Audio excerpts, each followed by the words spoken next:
केदारनाथ धाम। दोस्तों, हिंदू धर्म में 4 धामों में से एक केदारनाथ धाम यह निवास स्थान है भगवान भोलेनाथ का। भगवान भोलेनाथ यहाँ ज्योतिर्लिंग के रूप में मौजूद हैं। इस मंदिर का निर्माण पांडवों ने स्वर्ग यात्रा के दौरान करवाया था। यह मंदिर उत्तराखंड के रुद्रप्रयाग डिस्ट्रिक्ट में पड़ता है। रुद्रप्रयाग में फाटा से थोड़ा आगे है गौरीकुंड, और गौरीकुंड से जब 15 किलोमीटर की चढ़ाई की जाती है तब आता है यह केदारनाथ धाम। इस मंदिर को पांडवों ने बनवाया था, लेकिन बाद में इसे पुनर्निर्माण करवाया आदि शंकराचार्य ने।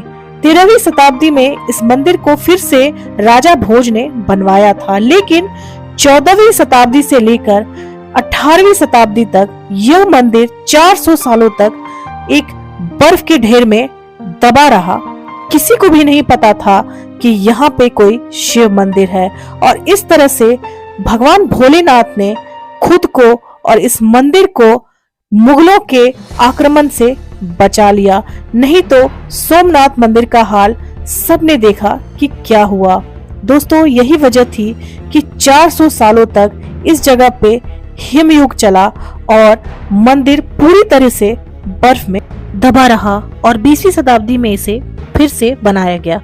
दोस्तों, महाभारत के युद्ध में पांडवों ने अपने ही भाइयों की, रिश्तेदारों की और गुरु की हत्या की थी, जिसका उन्हें दोष लगा, और इस पाप से मुक्त होने के लिए उन्होंने 4 धाम की यात्रा करने की शुरुआत की, जिसमें 5 पांडव अपनी पत्नी द्रौपदी के साथ श्री कृष्ण का आशीर्वाद देकर निकल पड़ते हैं। लेकिन दोस्तों, भगवान शंकर उनसे काफी नाराज थे, और उन्होंने ये ठान रखी थी कि वे इतनी आसानी से इस हत्या के पाप से पांडवों को मुक्त नहीं होने देंगे।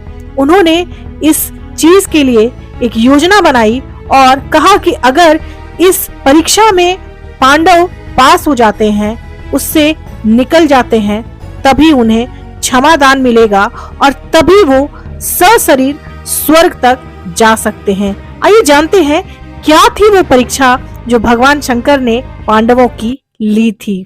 भगवान भोलेनाथ ने बैल का रूप धारण किया और पांडवों की परीक्षा लेने केदारनाथ पहुंच गए। भगवान ने ये सोचा कि पांडव उन्हें नहीं पहचान पाएंगे और वहां से चले जाएंगे। वे बाकी गाय बैलों के साथ मिलकर चरने लगे। तभी पांडवों में से भीम की नजर एक बैल पे पड़ी जो कि नीले रंग का था। वे पहचान गए कि हो न हो यही भोलेनाथ है।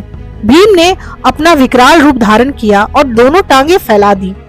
उसने कहा कि बाकी गाय बैल उसकी टांगों के बीच से निकल जाएंगे, लेकिन जब भोलेनाथ वहां खड़े रह गए तो भीम ने उनकी पीठ पर हाथ डाल दिया और उन्हें रोकने लगे।